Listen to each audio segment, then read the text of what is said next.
Okay, now we will see problem on reconciliation, cost and financial account. This is problem.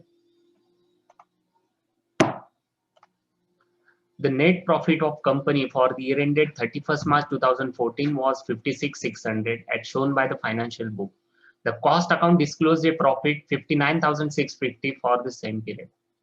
On an examination of both the sets of accounts, the following facts were discovered.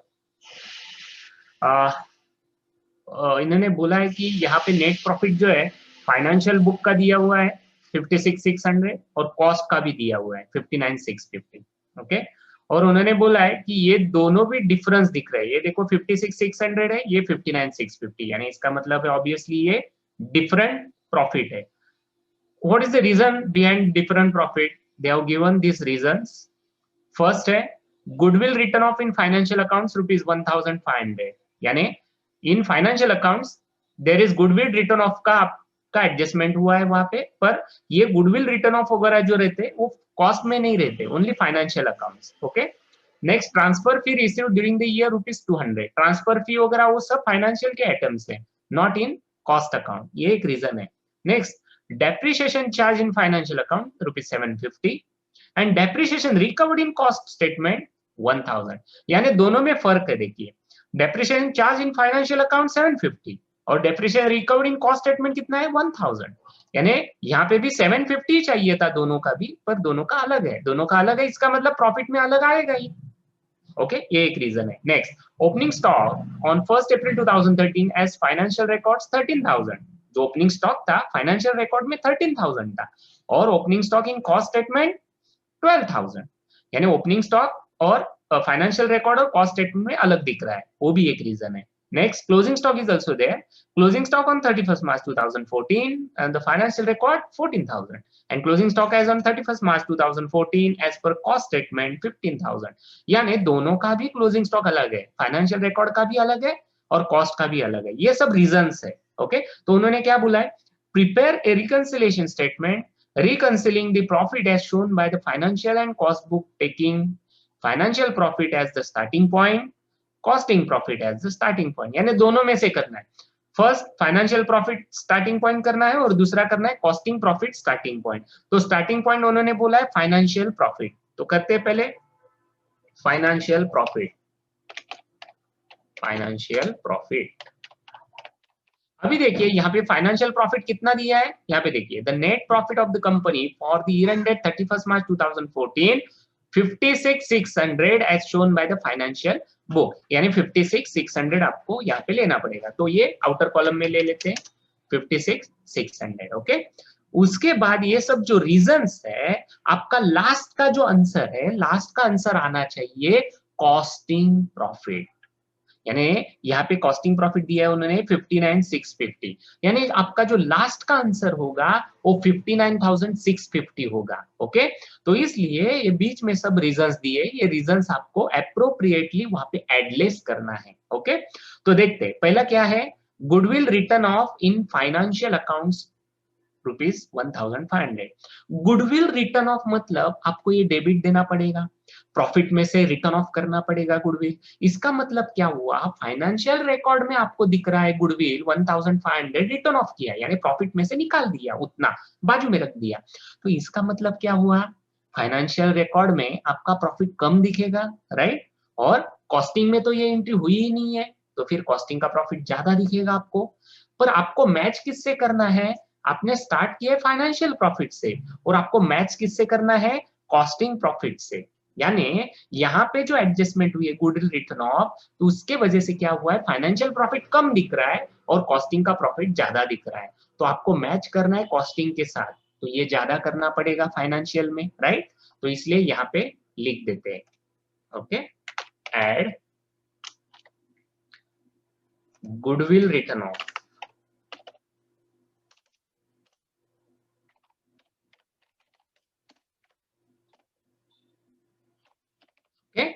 यानी इसका मतलब क्या हुआ, amount debited in financial accounts only, financial account only. इस वजह से ये कारण है। ओके, तो पहले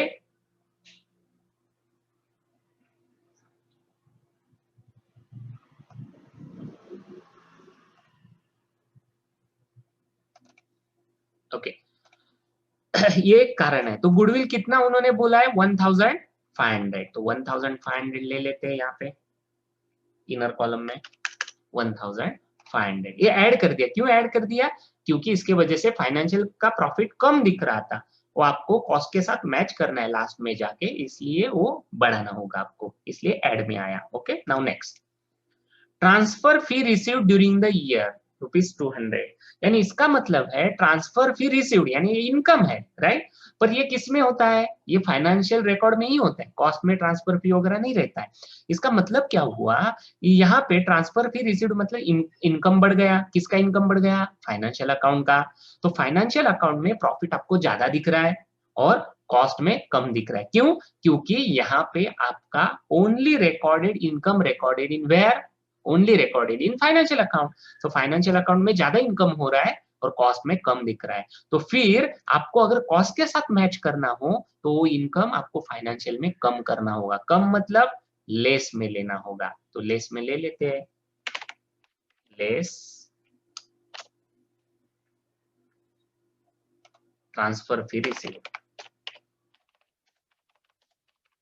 यहाँ पे एक काम कीजिए, यहाँ पे ना profit end loss, trading account, ये थोड़ा दिमाग में लाइए। ओके, जैसे अपन प्रॉफिट लॉस करते हैं, ट्रेडिंग अकाउंट करते हैं, वहां पे कौन सा एडजस्टमेंट करने के बाद क्या होता है, प्रॉफिट बढ़ता है या कम होता है, ये थोड़ा दिमाग में लाइए। तो दो सेट्स ऑफ अकाउंट दिमाग में लाइए, एक फाइनेंशियल अकाउंट लाइए, दूसरा कॉस्ट अकाउंट लाइए। तो अगर कॉस्ट में ये रिकॉर्ड हो रहा है, फाइनेंस में नहीं हो रहा है, तो क्या इफेक्ट होगा? सिर्फ फाइनेंस में हो रहा है रिकॉर्ड और कॉस्ट में नहीं हो रहा है, तो क्या रिकॉर्ड होगा? ये जो है ना इफेक्ट, ये इफेक्ट थोड़ा दिमाग में लाइए। अगर आपके पास प्रॉफिट एंड लॉस आपको दिमाग में दिख रहा है, आपको ट्रेडिंग अकाउंट दिख रहा है, तो ये एकदम इजी टॉपिक है, एकदम इजी टॉपिक। ओके, पर आपके दिमाग में वो आना चाहिए, profit end loss end trading account. तो आपको ये सबसे इजी टॉपिक है ये। ओके, नेक्स्ट, अभी देखिए ट्रांसफर फी रिसीव्ड, यानी इसका मतलब क्या हुआ? Income credited in finance only, ये फाइनेंस में ही क्रेडिट हुआ इनकम। ओके, तो कितना है देख लेते पहले, कितना है। यहाँ पे देखिए ट्रांसफर फी रिसीव्ड 200, ये एड लेस बाद में करते हैं, उसकी टोटल वगैरह सब बाद में करेंगे, पहले लिख देते हैं, एड और लेस में लिख देते हैं, जैसे बैंक रिकंसिलिएशन स्टेटमेंट करते हो आप, वैसे ही है ये। ओके, नाउ नेक्स्ट, नेक्स्ट उन्होंने बोला है depreciation charge in financial account 750 end depreciation recovered in cost statement 1000। कोई मेरे को बता सकता है कहां पे ज्यादा डेप्रिसिएशन चार्ज हुआ है? कोई बता सकता है?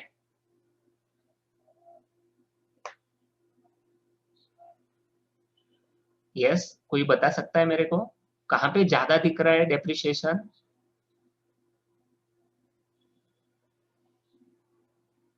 कॉस्ट। कॉस्ट, बरोबर, कॉस्ट म्हणजे ज्यादा है, कॉस्ट में ज्यादा दिख रहा है आपको 1000 और फाइनेंस में 750 कम दिख रहा है। इसका मतलब क्या हुआ? ये अंडर चार्ज हुआ है फाइनेंस में, राइट? कितना अंडर चार्ज हुआ है ये? दोनों का डिफरेंस कितना है? 250। Very good, 250 is the difference. Okay, तो 250 फाइनेंस में कम दिख रहा है। ओके, तो इसका मतलब अभी क्या हुआ कि यहाँ पे कम होने के वजह से फाइनेंस में यहाँ पे प्रॉफिट बढ़ेगा या कम होगा फाइनेंस का? बताइए मेरे को। डेप्रिसिएशन अंडर चार्ज हुआ है ना 250, तो प्रॉफिट बढ़ेगा या कम होगा? दिमाग में लाइए प्रॉफिट एंड लॉस।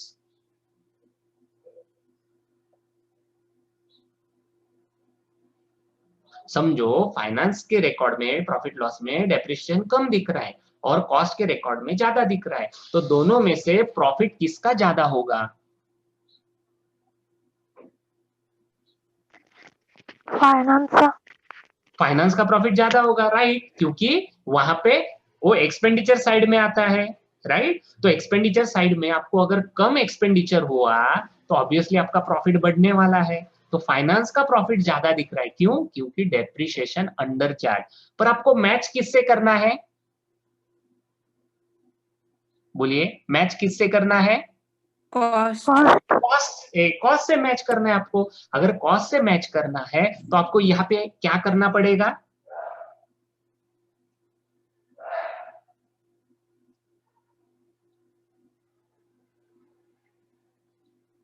क्या करना पड़ेगा? तो फिर कॉस्ट के साथ मैच करना है तो एप्रिशिएट नो, फाइनेंस का प्रॉफिट ज्यादा है और कॉस्ट का प्रॉफिट कम है, तो फिर आपको कॉस्ट के साथ मैच करना है तो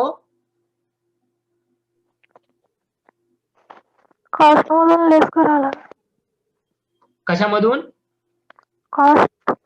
कॉस्ट मधून नव्हे, फायनान्स मधून लेस करावं लागेल, म्हणजे जाऊन कॉस्टला मॅच होईल.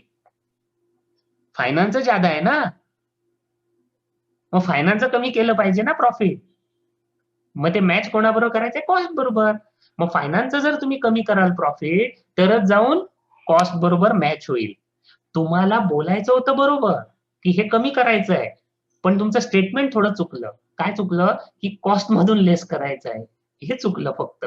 पण बाकी तुमचं ते बरोबर आहे, लेस मध्येच येणार हे, पण ते कॉस्ट मध्ये नव्हे. कॉस्ट मध्ये लेस नाही करायचं आहे तुम्हाला, फायनान्स मध्ये लेस. कारण तुमचा स्टार्टिंग पॉईंट बघा काय आहे, फायनान्शियल प्रॉफिट. जे तुम्ही आता ऍडलेस कराल ते त्याचं वाक्य काय वापरायचं? फायनान्स मध्ये ऍड करायचं, फायनान्स मध्ये लेस करायचं, हे तुमचं वाक्य असलं पाहिजे. जर इथे स्टार्टिंग पॉईंट कॉस्ट प्रॉफिट असतं तर तुमचं वाक्य बरोबर आहे की फायनान्स कॉस्ट मध्ये लेस, कॉस्ट मध्ये ऍड नाही. पण आता तुम्ही काय बोलायचंय? फायनान्स मध्ये ऍड किंवा फायनान्स मध्ये लेस, कारण तुमचा स्टार्टिंग पॉईंटच फायनान्स आहे, लास्ट मध्ये जो येणार आहे तो कॉस्ट. ओके, त्यामुळे हे लेस मध्ये येणार आणि इथे लिहायचं तुम्ही डेप्रिशिएशन अंडर चार्ज.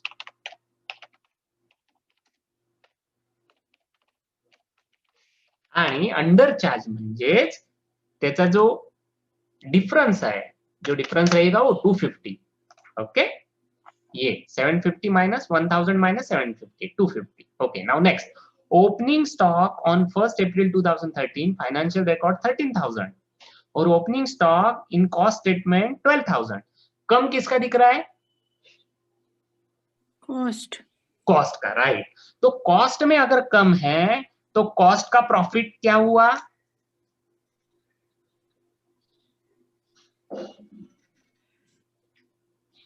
कम वाढला. आणि आपल्याला आता प्रॉब्लेम काय आहे? कॉस्टचा प्रॉफिट जर वाढलेला असेल म्हणजे ऑब्विसली फायनान्सचा प्रॉफिट कमी झालाय, बरोबर. म्हणजे ह्याचा अर्थ काय? आपल्याला कॉस्टशी जर मॅच करायचं आहे फायनान्सला, तर काय केलं पाहिजे? ऍड, एकदम बरोबर. कारण कॉस्ट जास्त आहे प्रॉफिट आणि फायनान्स कमी आहे, तर फायनान्स मध्ये ऍड केलं तुम्ही तर तो कॉस्ट बरोबर येऊन मिळेल.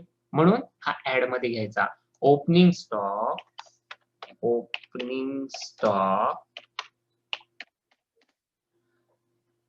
overvalued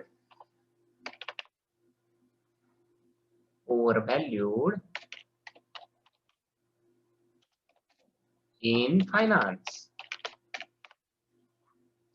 किती आहे तो? दोघांचा डिफरन्स हा, 13 आणि 12, 1000. ओके, आता नेक्स्ट बघा हा. Closing stock on 31st March 2014, financial record 14,000 and closing stock cost statement 15,000. जास्त कोणाचा आहे?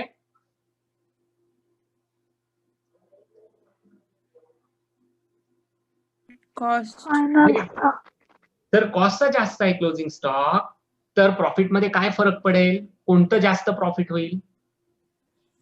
फायनान्स. पुन्हा बघा, ट्रेडिंग अकाउंट समोर आणा तुमच्या डोळ्यासमोर. कॉस्टचं, कारण क्रेडिट साइड जर जास्त असेल, क्रेडिट साइडला येतं closing stock, trading account credit साइडला येतं. आणि क्रेडिट अकाउंट जर जास्त असेल तर तुमचा ग्रॉस प्रॉफिट वाढत जातो, बरोबर की नाही. मग आता तुमचा बघा क्लोजिंग स्टॉक कॉस्ट स्टेटमेंट मध्ये जास्त दिसतोय, म्हणजे कॉस्टिंगचं प्रॉफिट वाढलेलं दिसतंय, राईट. आणि ऑब्विसली फायनान्सचं प्रॉफिट कमी होणार, बरोबर. ह्याचा अर्थ काय? कॉस्टला जर मॅच करायचं असेल फायनान्सला, तर काय केलं पाहिजे?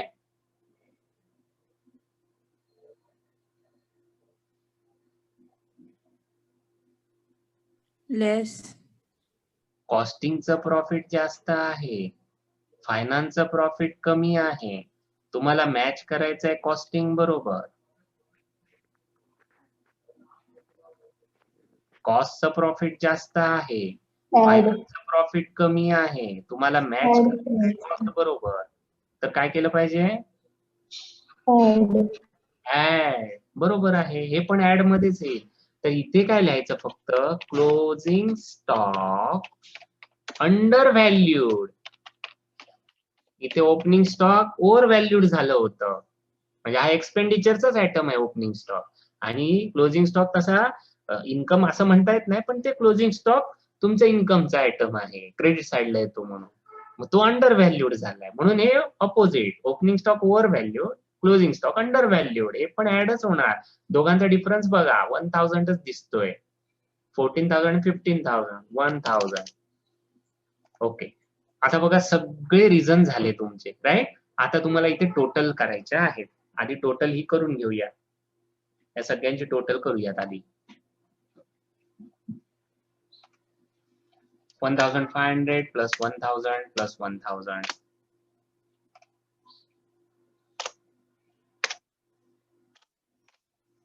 3500. याची टोटल येईल 56,600 प्लस 3,500, 60,100. ओके. आता ह्यातून आता ही अमाऊंट लेस करायची. या दोघांची टोटल येते 450, 200 आणि 250 ची. आता आपल्याला काय करायचं आहे? 60,100 मायनस 450. बघा 59,650. आणि इथे कॉस्टिंग प्रॉफिट बघा किती आहे? The cost account disclose A profit 59,650 आणि इथे आहे 59,650 कॉस्टिंग प्रॉफिट.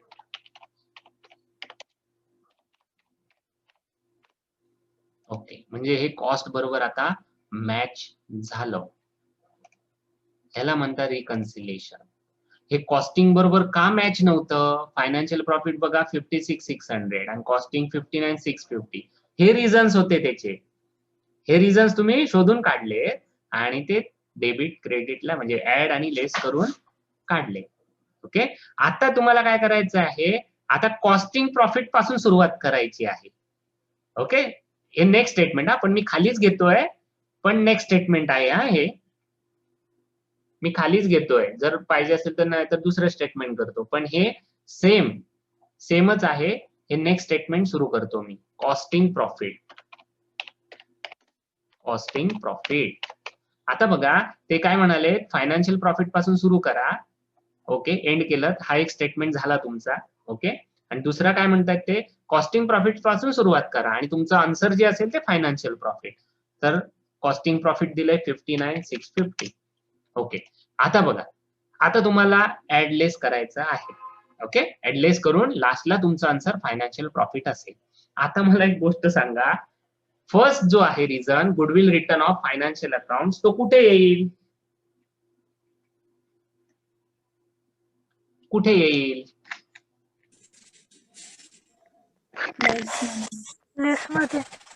सोपं आहे ना, कारण इकडचं जे ऍड आहे ते लेसला आणि लेसचा ऍडला, बस. पण तसं डोकं चालवू नका. फक्त एवढंच घ्या, डोळ्यासमोर तुमच्या फायनान्शियल प्रॉफिट आणि कॉस्टिंग प्रॉफिट आणा. ओके. हे सोपं आहे. इकडचं इकडे तिकडचं तिकडे झालं, मग ते काय टॅलीच होणार आहे. तसं नाही, पण एक डोक्यात काय आणा, goodwill written of financial account. Financial account मध्ये गुडविल रिटर्न ऑफ तुम्ही केलेलं होतं आणि गुडविल रिटर्न ऑफ केल्यामुळे काय झालं, तो एक एक्सपेंडिचर म्हणूनच घ्यावा लागतो तो प्रॉफिट लॉसला. त्यासाठी तुमचा फायनान्शियल जो अकाउंटचा आहे प्रॉफिट तो कमी झाला आणि कॉस्टिंगचा प्रॉफिट वाढला. का तर हे फायनान्स मध्येच रेकॉर्ड आहे फक्त. ओके. म्हणून काय झालं तुमचं तिकडे प्रॉफिट कॉस्टिंगचं वाढलं, राईट. पण तुम्हाला मॅच कोणाशी करायचं आहे? आता मॅच करायचं आहे फायनान्स बरोबर. म्हणून फायनान्सचं प्रॉफिट लेस दिसतंय आणि कॉस्टिंगचं प्रॉफिट जास्त दिसतंय. तर तुम्हाला फायनान्स प्रमाणे जर तुम्हाला मॅच करायचं असेल तर ते लेस केलं पाहिजे, म्हणून हे लेस मध्ये. ओके. लेस मध्ये घेऊन टाकू.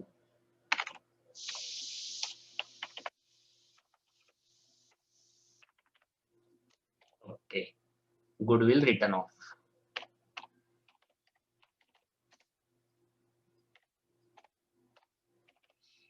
किती आहे गुडविल रिटर्न ऑफ? 1,500. 1500. आता नेक्स्ट बघा रिझन.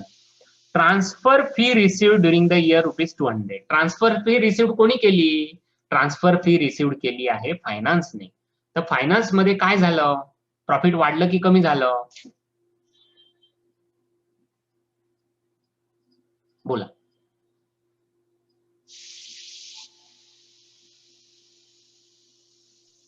प्रॉफिट वाढलं की कमी झालं?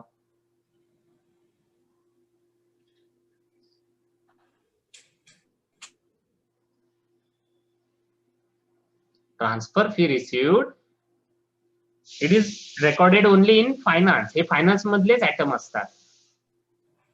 वाढलं. वाढलं, बरोबर आहे. फायनान्सचं प्रॉफिट वाढलं कारण इन्कम जास्त झालं म्हणून. पण आता आपल्याला काय करायचं आहे? फायनान्स बरोबर कॉस्ट मॅच करायचं. आता कॉस्टचं प्रॉफिट कमी झालं आणि फायनान्सचं प्रॉफिट वाढलं. पण तुम्हाला जे मॅच करायचं आहे आता फायनान्स बरोबरच मॅच करायचं आहे, राईट? तर फायनान्स बरोबर मॅच करायचं असेल, फायनान्सचं प्रॉफिट वाढलंय, कॉस्टचं कमी दिसतंय. तुमचा स्टार्टिंग तुम्ही केलं कॉस्टिंग पासून आणि तो मॅच करायचा आहे फायनान्स बरोबर. तर फायनान्सचा प्रॉफिट म्हणजे कॉस्टिंगच्या प्रॉफिट मध्ये काय करावं लागेल ते म्हणजे फायनान्स बरोबर मॅच होईल? बरोबर, ऍड केलं तरच ते वाढेल ना कॉस्टिंगचं प्रॉफिट. मग इथे ऍड मध्ये घ्यायचं. Add transfer fee received.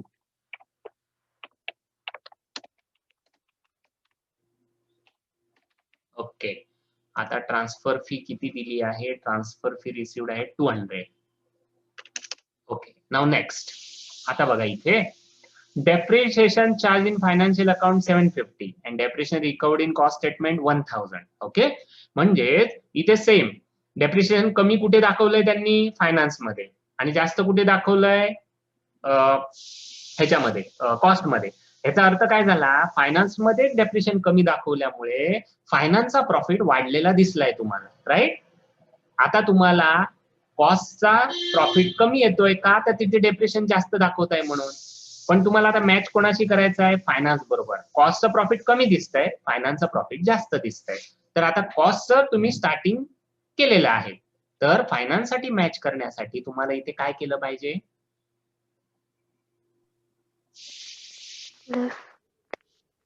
पुन्हा विचार करा. कॉस्टचं प्रॉफिट कमी दिसतंय आणि फायनान्सचं प्रॉफिट जास्त दिसतंय. आणि लास्टचं आन्सर तुमचं कोणतं येणार आहे? फायनान्स.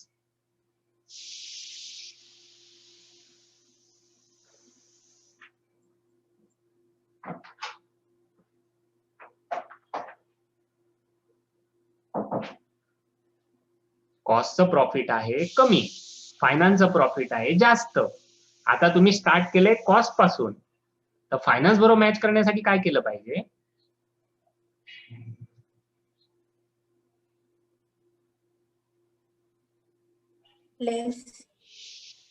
कॉस्टचं प्रॉफिट आहे कमी, फायनान्सचं प्रॉफिट आहे जास्त.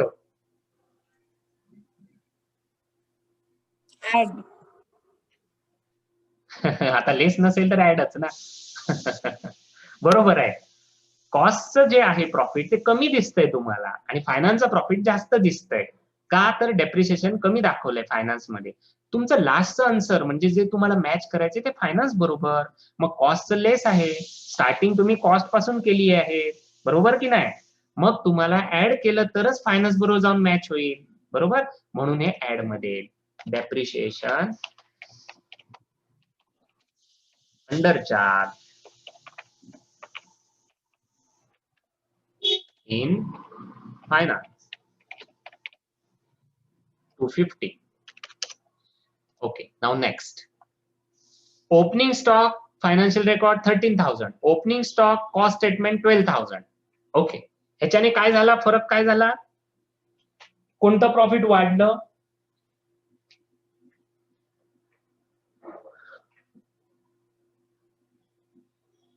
ओपनिंग स्टॉक फायनान्शियल मध्ये 13,000 आहे आणि कॉस्ट मध्ये 12,000 आहे. तर ह्या दोघांमध्ये कोणाचा प्रॉफिट जास्त होईल?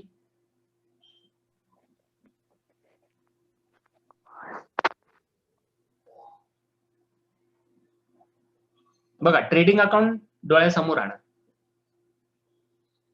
ओपनिंग स्टॉक फायनान्स मध्ये जास्त दिसतंय, कॉस्ट मध्ये कमी दिसतंय.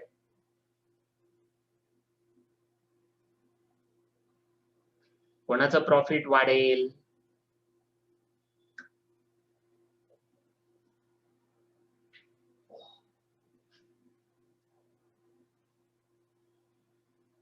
मगाशी सांगितलं होतं तुम्ही. फायनान्सचं प्रॉफिट काय होईल? वाढेल. वाढेल. अरे वा वा वा वा वा वा. ओपनिंग स्टॉक डेबिट साइडला येतं ना, फायनान्सचं प्रॉफिट कमी होईल. ओपनिंग स्टॉक डेबिट साइडला येतं, मग डेबिटचा आयटम फायनान्स मध्ये जास्त दिसतोय, 13,000 आहे आणि कॉस्ट मध्ये 12,000 आहे. मग ऑब्विसली फायनान्सचं प्रॉफिट कमी होणार, कॉस्टचं प्रॉफिट जास्त होणार. तुम्हाला मॅच कोणाशी करायचा आहे? फायनान्स बरोबर. मग कॉस्ट मध्ये त्याला कुठे घेणार तुम्ही? कुठे घेणार कॉस्ट मध्ये? लेस मध्ये. लेस मध्ये. बरोबर आहे, लेस मध्येच घ्यावा लागेल तो. तर तुमचा कुठे मॅच होणार तो? Opening stock overvalued in finance. 1000 दोघांचा फरक 1000. Okay, now next. आता ह्याचं सांगा मला क्लोजिंग स्टॉकचं. क्लोजिंग स्टॉक फायनान्शियल रेकॉर्ड आहे 14,000, क्लोजिंग स्टॉक कॉस्ट स्टेटमेंट आहे 15,000. बोला ह्याच्यात काय फरक पडला? कोणतं प्रॉफिट वाढेल?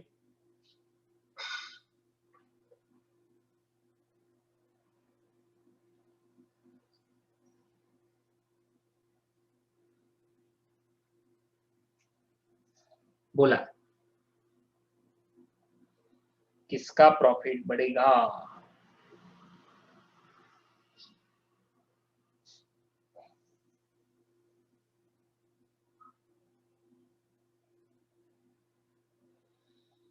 बोलिए. फायनान्स वाढेल, कॉस्ट मध्ये ऍड करावं लागेल. फायनान्स वाढेल. आता एक कॉस्ट मध्ये ऍड करावं लागेल. कॉस्ट मध्ये ऍड करावं लागेल. आता एक लक्षात घ्या, फायनान्सचं जे प्रॉफिट आहे ते फायनान्सचं प्रॉफिट क्लोजिंग स्टॉक हा क्रेडिटचा आयटम आहे आणि फायनान्शियलच्या रेकॉर्ड मध्ये क्रेडिट साइडला 14,000 आहे आणि कॉस्टच्या क्रेडिट साइडला 15,000 आहे. मग क्रेडिट साइड म्हणजे इन्कम साइड आहे ती. मग कोणाचं इन्कम वाढलं?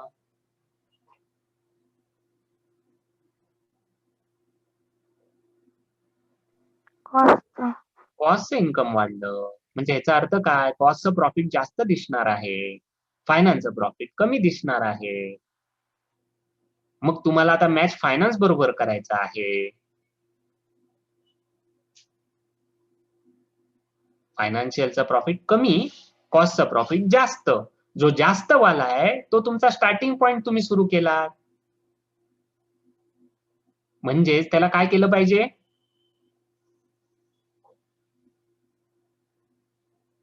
लेस. बरोबर, लेस.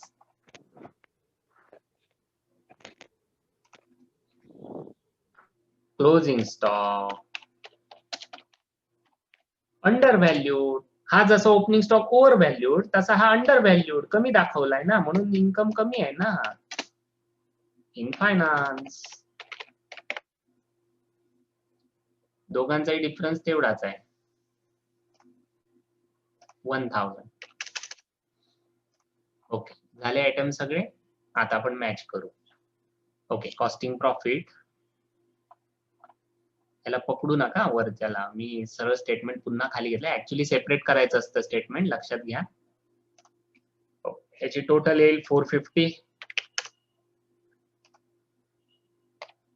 59,650 प्लस 450, 60,100 आणि ह्यांची टोटल येईल 1,500 प्लस 1,000 प्लस 1,000, 3,500. आता हे आपण ऍड करू. 60,100 मायनस 3,500, 56,600. हे आपल्याला काढायचं होतं फायनान्सचं प्रॉफिट. हे बघा, फायनान्सचं प्रॉफिट 56,600. हे बघा, फायनान्सचं profit 56,600. financial profit 56,600. This is called reconciliation of cost and financial accounts.